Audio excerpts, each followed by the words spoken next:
ആതുരപൂർണ്ണ പ്രശോഭിതം ഈ ജീവിതം, ആർദ്രമാം ദൈവസ്നേഹം നിറയും പൂവനം. ആതുരപൂർണ്ണ പ്രശോഭിതം ഈ ജീവിതം, ആർദ്രമാം ദൈവസ്നേഹം നിറയും പൂവനം. സ്നേഹദീപനാളമായി വിളങ്ങും ധന്യജീവിതം.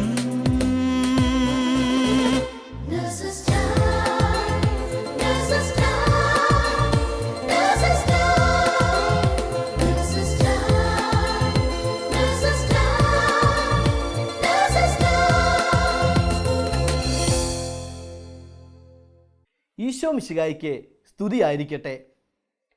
ഈ കരുണയുടെ വർഷത്തിൽ ഈശോയിൽ നിന്ന് കരുണ സ്വീകരിക്കുകയും ചുറ്റുമുള്ളവരിലേക്ക് കരുണ ഒഴുക്കുകയും ചെയ്യുന്ന എല്ലാ ഷാലോം പ്രേക്ഷകരെയും നഴ്സസ് ടൈമിലേക്ക് സ്വാഗതം ചെയ്യുന്നു. നമ്മുടെ ഫ്രാൻസിസ് മാർപ്പാപ്പ പ്രഖ്യാപിച്ച കരുണയുടെ വർഷം അഥവാ ഇയർ ഓഫ് മേഴ്സി ആരംഭിച്ചിട്ട് ഇപ്പോൾ 4 മാസം പിന്നിട്ടിരിക്കുന്നു. ഈ കരുണയുടെ വർഷത്തിൽ നമ്മെപ്പോലുള്ള നഴ്സുമാർക്ക് വലിയൊരു ഉത്തരവാദിത്വമുണ്ട്. കാരണം ഒരു മനുഷ്യൻ രോഗിയായിരിക്കുമ്പോഴാണ് അവന് ഏറ്റവും കൂടുതൽ സ്നേഹവും കാരുണ്യവും ആവശ്യമുള്ളത്. അവൻ്റെ ബന്ധുക്കളെക്കാളും കൂട്ടുകാരേക്കാളും ഒക്കെ ഉപരിയായി ഒരു നേഴ്സാണ് അവനെ ശുശ്രൂഷിക്കുന്നത്. ഈശോയുടെ കരുണ വർഷിക്കുവാനുള്ള എത്ര നല്ല അവസരമാണ് നമുക്ക് ലഭിച്ചിരിക്കുന്നതല്ലേ. കഴിഞ്ഞ ദിവസം തന്നെ ക്ലിനിക്കിൽ മിഷീൻ്റെ ഇടയിൽ കൈപോയി വിരൽ നഷ്ടപ്പെട്ട ഒരു ചെറുപ്പക്കാരൻ ഡ്രസ്സിങ്ങിനായി കടന്നു വരികയുണ്ടായി. ഒത്തിരിയേറെ നിരാശയിലായിരുന്നു അവൻ. കാരണം കല്യാണം കഴിക്കാൻ ഒരു പെൺകുട്ടിയെ കിട്ടുമോ എന്നതായിരുന്നു അവൻ്റെ നിരാശയുടെ കാരണം. ഡ്രസ്സിങ് ചെയ്യുമ്പോഴെല്ലാം അവനോട് സംസാരിച്ചു കൊണ്ടിരുന്നു. അക്രൈസ്തവനായ മകനോട് ദൈവസ്നേഹത്തെക്കുറിച്ചും കാരുണ്യത്തെക്കുറിച്ചും ദൈവത്തിൻ്റെ പദ്ധതിയെക്കുറിച്ചും ഒക്കെ പറഞ്ഞു കൊടുത്തു. കൈ മുഴുവനായി നഷ്ടപ്പെട്ടവരെക്കുറിച്ച് പറഞ്ഞപ്പോൾ അതുവരെ ദൈവത്തെ പഴിച്ചുകൊണ്ടിരുന്ന അവൻ ദൈവത്തോട് നന്ദി പറഞ്ഞു. തൻ്റെ കുറവുകളോടുകൂടെ തന്നെ സ്നേഹിക്കുവാൻ തൻ്റെ ജീവിതത്തിലേക്ക് കടന്നു വരുന്ന പെൺകുട്ടിയാണ് ഹൃദയത്തിൽ സൗന്ദര്യമുള്ള പെൺകുട്ടിയെന്ന് അവൻ മനസ്സിലാക്കി. അങ്ങനെ ഒത്തിരിയേറെ സന്തോഷത്തോടും പ്രത്യാശയോടും കൂടി ആ മകൻ തിരിച്ചുപോയി. അതേ കൂട്ടുകാരെ, നമ്മുടെ ഈശോയുടെ പ്രത്യാശയും കാരുണ്യവും മറ്റുള്ളവർ അനുഭവിക്കണം. ഇന്ന് നമുക്കെല്ലാവർക്കും അറിയാവുന്നതുപോലെ തിരുവചനം പങ്കുവയ്ക്കുന്ന ദിവസമാണ്. അതിനുവേണ്ടി നമ്മുടെ ഹൃദയനിലങ്ങളെ ഒരുക്കാനായി പരിശുദ്ധാത്മാവിനോട് പ്രാർത്ഥിക്കാം. ഇന്ന് നമുക്ക് വേണ്ടി വചനം പങ്കുവയ്ക്കുന്നത് KCBC ബൈബിൾ കമ്മീഷൻ സെക്രട്ടറി ബഹുമാനപ്പെട്ട ജോഷി മയ്യാറ്റിലച്ചനാണ്. അച്ഛനു വേണ്ടിയും ലോകമെമ്പാടുമുള്ള നേഴ്സുമാർക്കും വേണ്ടിയും പ്രാർത്ഥിച്ചുകൊണ്ട് വചനം ശ്രവിക്കാം. യേശുവിൽ പ്രിയ സുഹൃത്തുക്കളെ, ആതുര ശുശ്രൂഷയിൽ ഏർപ്പെട്ടിരിക്കുന്ന നിങ്ങൾക്ക് അഭിവാദ്യങ്ങൾ കർത്തൃനാമത്തിൽ. ദൈവവചന ശുശ്രൂഷയിൽ പ്രത്യേകമായ ഉത്തരവാദിത്വം ഉള്ളയാൾ എന്ന രീതിയിൽ ഇന്ന് നിങ്ങളോട് സംസാരിക്കാൻ എനിക്ക് ഏറെ സന്തോഷമുണ്ട്. യേശുവിൻ്റെ പ്രവൃത്തി വചനം പ്രഘോഷിച്ചു, രോഗശാന്തി നടത്തി. യേശു വചന പ്രഘോഷണം നടത്തിയവനും രോഗശാന്തി ശുശ്രൂഷ നടത്തിയവനുമാണ്.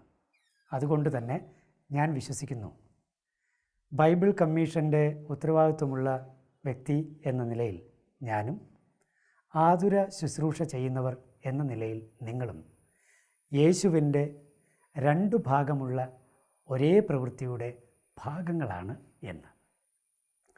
ദൈവവചനം നിങ്ങളിൽ വസിക്കുന്നത് കൊണ്ടാണ് നിങ്ങൾ ആതുര ശുശ്രൂഷ ആത്മാർത്ഥമായും സ്നേഹനിർഭരമായും ചെയ്തുകൊണ്ടിരിക്കുന്നത്.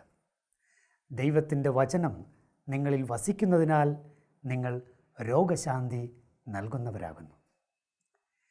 എനിക്ക് ഇന്ന് നിങ്ങളോട് സംസാരിക്കാൻ തോന്നുന്നത് പരിശുദ്ധ അമ്മയെക്കുറിച്ചാണ്. നിങ്ങളുടെ ശുശ്രൂഷ ഒരു മരിയൻ ശുശ്രൂഷയാണ് എന്നാണ് എനിക്ക് തോന്നുന്നത്. മനസ്സിൽ വരുന്ന ചിത്രം ഐൻ കരേമിലെ ചിത്രമാണ്. നസ്രത്ത് മുതൽ ഐൻ കരം വരെ 167 കിലോമീറ്ററുകളുണ്ട്. ഇപ്പോൾ തന്നെയും വിശുദ്ധ നാട്ടിൽ നിങ്ങൾ പോയാൽ ഈ ദൂരം എങ്ങനെ അമ്മ താണ്ടി എന്ന് സ്വാഭാവികമായും നിങ്ങൾ ചിന്തിച്ചു പോകും. അന്നത്തെ കാലത്ത് ബസ്സില്ല, ട്രെയിനില്ല, മറ്റ് വേഗതയുള്ള യാത്രാ സൗകര്യങ്ങളില്ല. എന്നാൽ അമ്മ യാത്ര പുറപ്പെട്ടു. എന്തിനു വേണ്ടിയായിരുന്നു?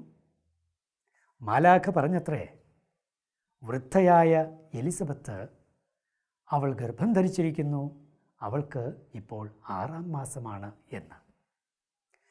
6-ാം മാസം ആയിരിക്കുന്ന എലീശാമ്മയെ ശുശ്രൂഷിക്കാനായി മറിയം തിടുക്കത്തിൽ യാത്ര പുറപ്പെട്ടു എന്നാണ് നമ്മൾ വിശുദ്ധ ഗ്രന്ഥത്തിൽ വായിക്കുന്നത്. തിടുക്കത്തിൽ യാത്ര പുറപ്പെട്ടു. എൻ സ്പൂദേ എന്നാണ് ഗ്രീക്ക് മൂലത്തിൽ.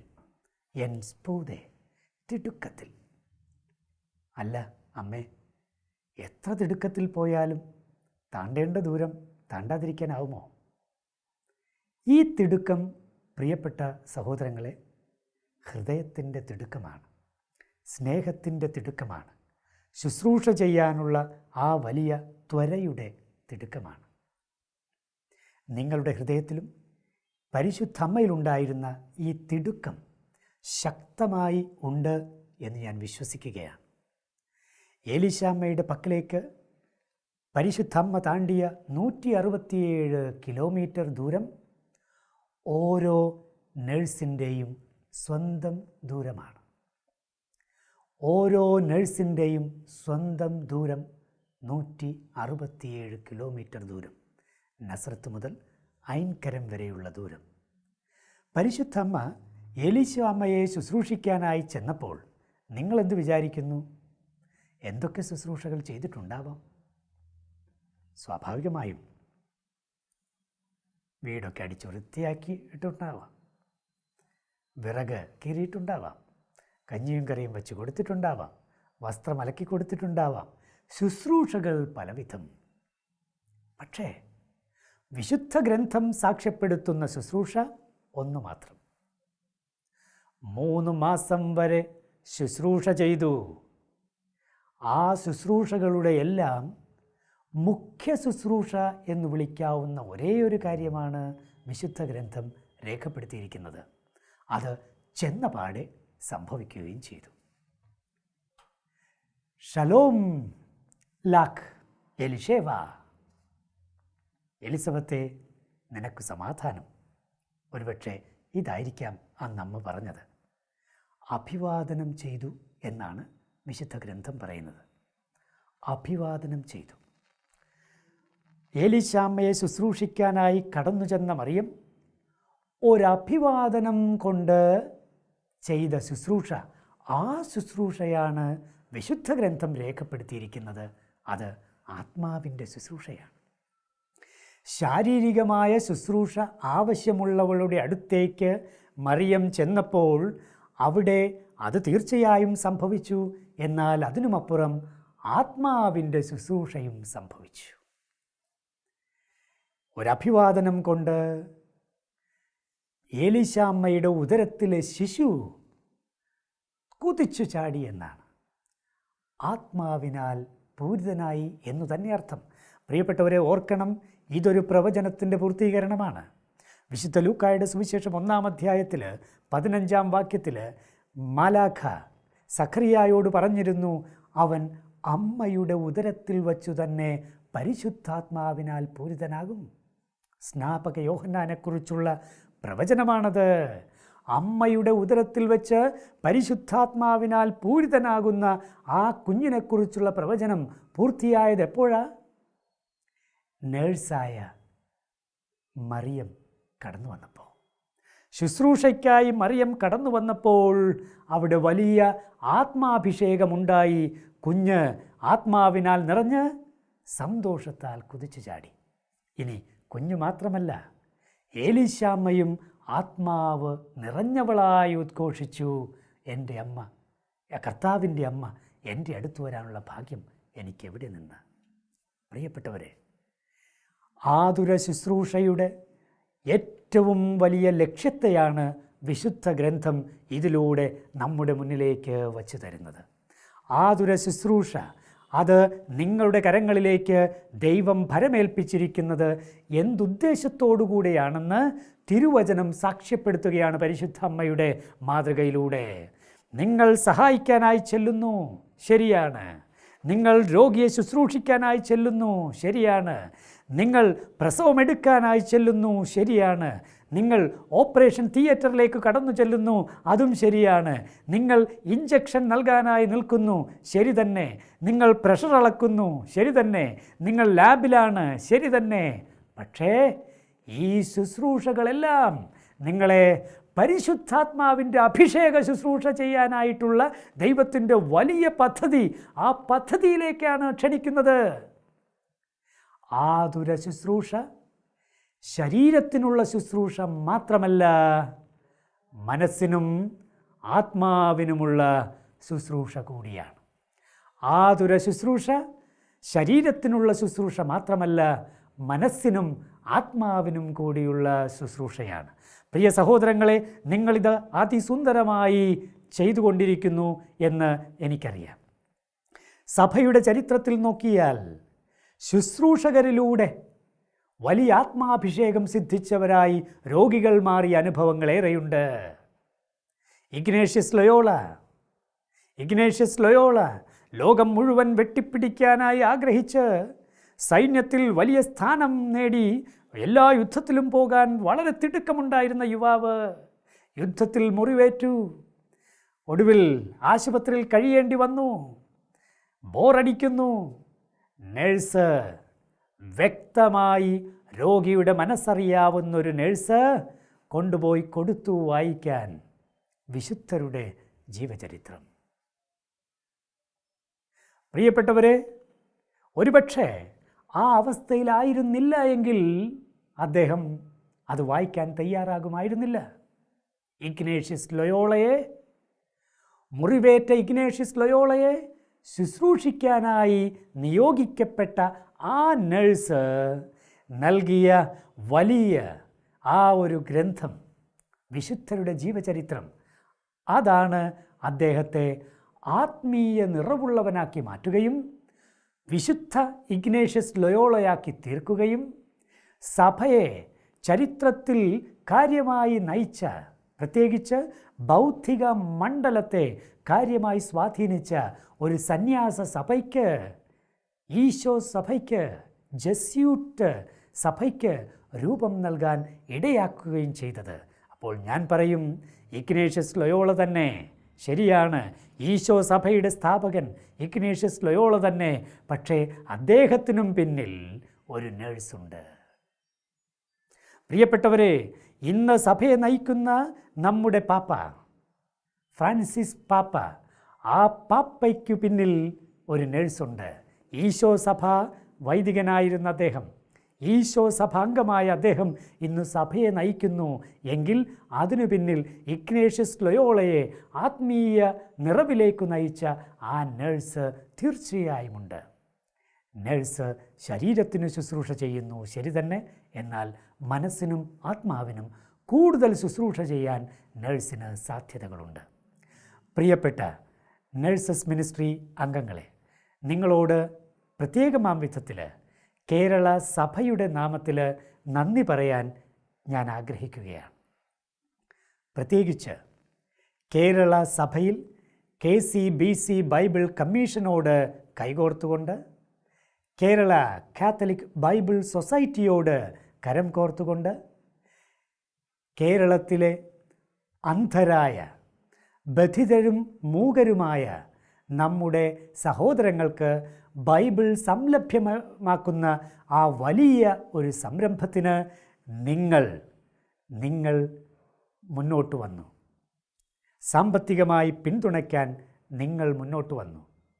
കേരളത്തിലെ എല്ലാ അന്ധരുടെയും പേരിൽ, കേരളത്തിലെ എല്ലാ ബധിരരുടെയും മൂകരുടെയും പേരിൽ നഴ്സുമാരെ നിങ്ങൾക്ക് ഞാൻ നന്ദി പറയുകയാണ്. ഇക്കഴിഞ്ഞ ദിവസങ്ങളിൽ വിഭിന്ന ശേഷിയുള്ളവർക്കായി നമ്മൾ സൈൻ ബൈബിൾ ബധിരരും മൂകർക്കുമായി സൈൻ ബൈബിൾ നമ്മൾ പുറത്തിറക്കി. ഈശോയുടെ അത്ഭുതങ്ങളിൽ 10 തിരഞ്ഞെടുത്ത് ആംഗ്യ ഭാഷയിലൂടെ അവർക്ക് സുന്ദരമായി മനസ്സിലാക്കാവുന്ന രീതിയിൽ വളരെ ഭംഗിയായ ഒരു എഫാത്ത എന്ന പേരുള്ള അതിസുന്ദരമായ ഒരു സൃഷ്ടി നമുക്ക് പുറത്തിറക്കാനായി. നിങ്ങളുടെ സഹായം കൊണ്ടാണ് അത് സാധിച്ചത്. യേശുവിൻ്റെ ജീവിതത്തെ ബധിരരും മൂകരുമായ മക്കൾക്ക് കൂടുതൽ പരിചയപ്പെടുത്തി കൊടുക്കാൻ ഇനിയും ഇതുപോലുള്ള ശ്രമങ്ങൾ തുടർന്നും ഉണ്ടാകും.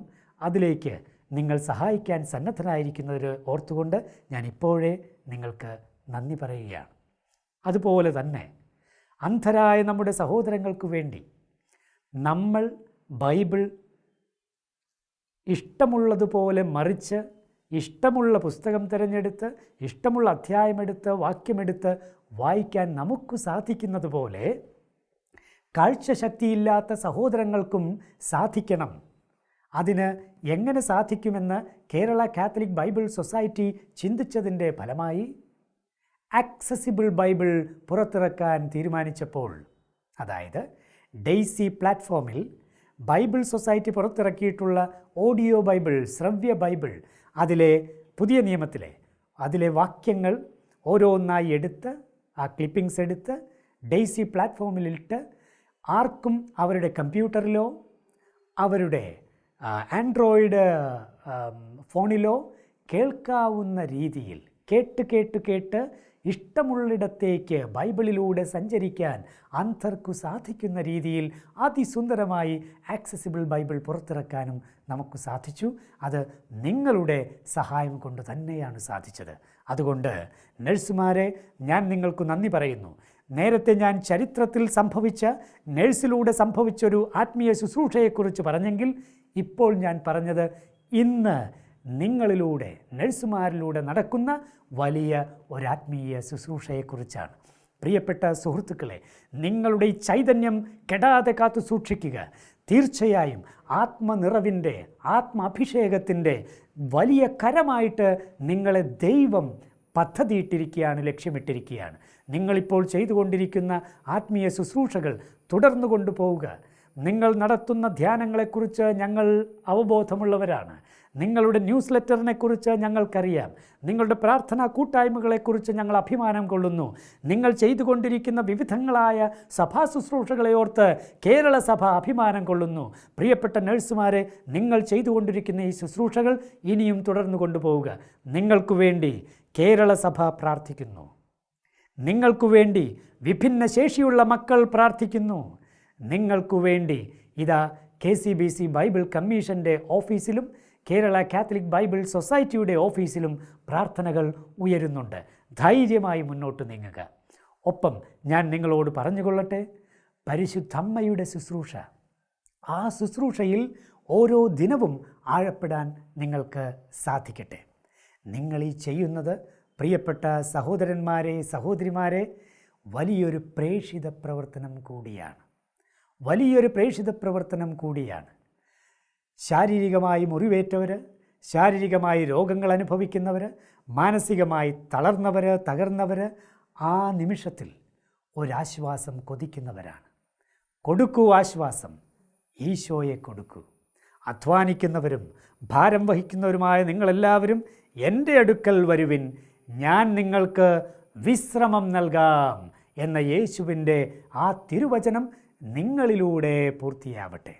നിങ്ങളിലൂടെ യേശുവിൻ്റെ വിശ്രമവും യേശുവിൻ്റെ ആശ്വാസവും അവർക്ക് സംലബ്ധമാകട്ടെ. പ്രിയപ്പെട്ട സഹോദരങ്ങളെ, ദൈവത്തിൻ്റെ സമൃദ്ധമായ കൃപ നിങ്ങളുടെ മേൽ ഉണ്ടാകട്ടെ. നിങ്ങളുടെയും നിങ്ങളുടെ കൂട്ടായ്മകളുടെയും നിങ്ങളുടെ കുടുംബങ്ങളുടെയും മേൽ ആത്മാഭിഷേകം സമൃദ്ധമായി ഉണ്ടാകട്ടെ. നിങ്ങളിലൂടെ ഈ ശുശ്രൂഷ നാടെങ്ങും പരക്കട്ടെ. ഇത് മലയാളികളുടെ ഇടയിൽ മാത്രമല്ല, സഭയിൽ വലിയൊരു ചലനമുണ്ടാക്കുന്ന അതിസുന്ദരമായ ഒരു മൂവ്മെൻറ്റായി ഇത് മുന്നേറട്ടെ. ആ ഒരു ആശംസയാണ് ഞങ്ങൾക്ക് നൽകാനുള്ളത്. പ്രിയപ്പെട്ട സുഹൃത്തുക്കളെ, നിങ്ങൾ ചെയ്തുകൊണ്ടിരിക്കുന്ന അതിസുന്ദരമായ ശുശ്രൂഷകളെ ഓർത്ത് ഞാൻ നിങ്ങൾക്ക് നന്ദി പറയുന്നു. കേരള കത്തോലിക്ക മെത്രാൻ സമിതിയുടെ പേരിൽ ഞാൻ നിങ്ങൾക്ക് നന്ദി പറയുന്നു. ബൈബിൾ സൊസൈറ്റിയുടെയും KCBC ബൈബിൾ കമ്മീഷൻ്റെയും പ്രവർത്തനങ്ങൾക്ക് വേണ്ടി നിങ്ങൾ തുടർന്നും പ്രാർത്ഥിക്കുക. ഇനി ഞാനൊരു ചെറിയ ഒരു നിർദ്ദേശം കൂടി നൽകാനായിട്ട് ആഗ്രഹിക്കുകയാണ്. പ്രിയപ്പെട്ട നഴ്സുമാരെ, നിങ്ങൾ ശുശ്രൂഷകൾ ചെയ്യുമ്പോൾ, അത് ശാരീരിക ശുശ്രൂഷയാകട്ടെ, മാനസിക ശുശ്രൂഷയാകട്ടെ, ആത്മീയ ശുശ്രൂഷയാകട്ടെ, അത് ചെയ്യുമ്പോൾ ഒപ്പം വചനത്തിൽ ആഴപ്പെടാൻ നിങ്ങൾ ശ്രദ്ധിക്കണമേ. വചനത്തിൽ ആഴപ്പെടാൻ നിങ്ങൾ ശ്രദ്ധിക്കണമേ. എന്തുമാത്രം തിരുവചനത്തിൽ നിങ്ങൾ ആഴപ്പെടുമോ അത്രമാത്രം ആത്മാഭിഷേകത്തോടെ മുന്നോട്ട് പോകാൻ കഴിയും. വചനം ഉള്ളിൽ ഗർഭമായി ഏറ്റെടുത്തപ്പോഴാണ് പരിശുദ്ധമ്മ ഏലീശാമ്മയുടെ ശുശ്രൂഷയ്ക്കായി പോയതും അവിടെ സമൃദ്ധമായ ആത്മീയ ശുശ്രൂഷ നടത്താൻ പരിശുദ്ധമ്മയ്ക്ക് സാധിച്ചതും. ആത്മീയ ശുശ്രൂഷ മാത്രമല്ല, നിങ്ങൾക്കറിയാം, എല്ലാ വിധത്തിലുമുള്ള ശുശ്രൂഷ പരിശുദ്ധമ്മ ചെയ്തു. പക്ഷേ അത് വചനത്തിൻ്റെ സാന്നിധ്യത്തിലാണ് സാധിച്ചത്. അതുകൊണ്ട് പ്രിയപ്പെട്ട നഴ്സുമാരെ, നിങ്ങളോട് ഞാൻ പ്രത്യേകമാം വിധം അഭ്യർത്ഥിക്കുകയാണ്. തിരുവചനം വായിക്കുക, തിരുവചനം ധ്യാനിക്കുക, തിരുവചനം പഠിക്കുക. ബൈബിൾ പഠനത്തിലേക്ക് നിങ്ങളെ ഓരോരുത്തരെയും സവിശേഷമാം വിധം ഞാൻ ക്ഷണിക്കുന്നു. നന്ദി, നമസ്കാരം.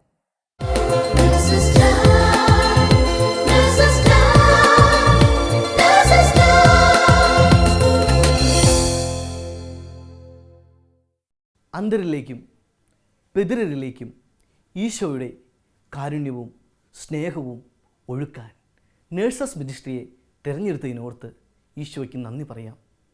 ബാഹ്യമായ ഇരുട്ടിനെ അതിജീവിക്കുന്ന ജീവൻ്റെ പ്രകാശം അവർ ജ്വലിപ്പിക്കട്ടെ. ഇപ്പോൾ നമുക്ക് ഈശോയുടെ കാരുണ്യം തൻ്റെ മകനിലേക്ക് ഒഴുക്കിയ ഒരു നേഴ്സിൻ്റെ അനുഭവം ശ്രവിക്കാം. ഈശോമിശിഹായ്ക്ക് സ്തുതിയായിരിക്കട്ടെ. സങ്കീർത്തനം 119:71 നാം ഇങ്ങനെ വായിക്കുന്നു: ദുരിതങ്ങൾ എനിക്ക് ഉപകാരമായി, തന്മൂലം അങ്ങയുടെ ചട്ടങ്ങൾ ഞാൻ അഭ്യസിച്ചുവല്ലോ.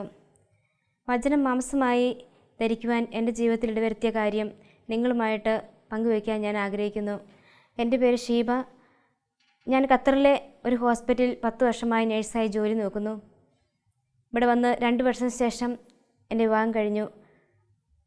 അത് കഴിഞ്ഞ് എനിക്കൊരു മോനുണ്ടായി. അത് കഴിഞ്ഞ് 2 വർഷത്തിന് ശേഷമാണ് ഞങ്ങൾ അറിയുന്നത് അവൻ സംസാരിക്കാൻ പറ്റുന്നില്ല എന്നുള്ളത്. ഞങ്ങൾ മാനസികമായി തകർന്നൊരവസ്ഥയിലോട്ട് പോയി. അങ്ങനെ എൻ്റെ സുഹൃത്ത് വഴി ഞാൻ നേഴ്സസ് മിനിസ്ട്രിയിലോട്ട് കടന്നു വരുവാനും ഈശോയുടെ സ്നേഹം അനുഭവിക്കാനും എനിക്ക് സാധിച്ചു. ആത്മീയമായിട്ട് വചനം വായിക്കുവാനും ആത്മീയമായിട്ട് വളരുവാനും എനിക്ക് സാധിച്ചു. അതുപോലെ തന്നെ മറ്റുള്ളവർക്ക് വേണ്ടി പ്രാർത്ഥിക്കുവാനും ഈശോയുടെ സ്നേഹം അനുഭവിക്കാനും കൂടുതൽ അനുഭവിക്കാനും എനിക്ക് കഴിഞ്ഞു. ഒരു വചനം എൻ്റെ ജീവിതത്തിൽ കൂടുതലായിട്ട് എനിക്ക് സ്പർശിച്ചൊരു വചനമാണ്. ജ്ഞാനം 10:21 നാം ഇങ്ങനെ വായിക്കുന്നു: ജ്ഞാനം മൂകരുടെ വായ തുറക്കുകയും ശിശുക്കളുടെ നാവിന് സ്ഫുടമായി സംസാരിക്കാൻ കഴിവ് നൽകുകയും ചെയ്തു. ഈ വചനത്തിൽ ആഴമായി വിശ്വസിച്ചുകൊണ്ട് ഞാൻ പ്രാർത്ഥിക്കാൻ തുടങ്ങി.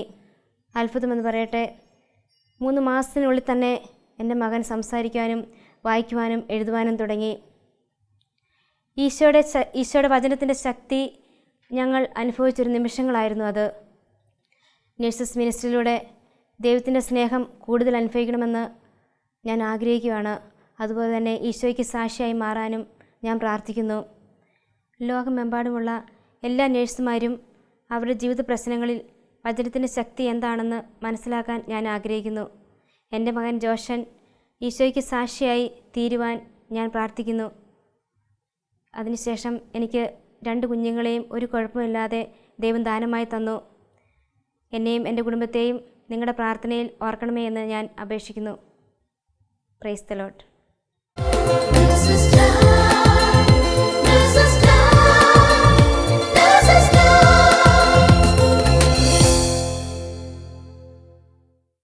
തിരുവചനത്തിലൂടെ ഈശോ ചെയ്ത അത്ഭുതത്തെ ഓർത്തും അത് സാക്ഷ്യപ്പെടുത്തുവാൻ തയ്യാറായ കുടുംബത്തെ ഓർത്തും നമുക്ക് ഈശോയ്ക്ക് നന്ദി പറയാം.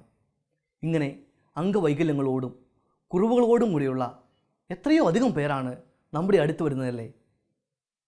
മരുന്നിനേക്കാളും ലേപനത്തെക്കാളുമൊക്കെ ശക്തിയുള്ള ദൈവത്തിൻ്റെ വചനം പകർന്നു കൊടുക്കുവാൻ നമുക്ക് സാധിച്ചിരുന്നെങ്കിൽ എത്രയോ അധികമായി ഈ ലോകം ദൈവമഹത്വം കൊണ്ട് നിറയപ്പെടുമായിരുന്നു.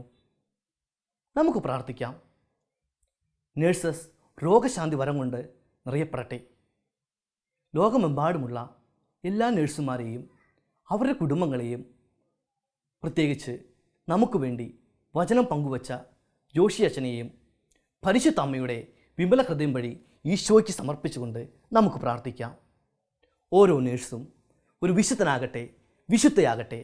ദൈവമാതാവും ഞങ്ങളുടെ അമ്മയുമായ കന്യകാമറിയമേ, ഫാത്തിമാനാഥേ, എന്നെയും എൻ്റെ കുടുംബത്തെയും തിരുസഭയെയും മാനവകുലത്തെയും ലോകമെമ്പാടുമുള്ള നേഴ്സുമാരെയും അങ്ങേ വിമല ഹൃദയത്തിന് പ്രതിഷ്ഠിക്കുന്നു. അങ്ങേ ശക്തിയുള്ള സംരക്ഷണത്തിൽ ഞങ്ങളെ കാത്തുകൊള്ളണമേ. ആത്മീയവും ശാരീരികവുമായ സകല അപകടങ്ങളിലും ക്ലേശങ്ങളിലും നിന്ന് ഞങ്ങളെ രക്ഷിച്ചു കൊള്ളണമേ.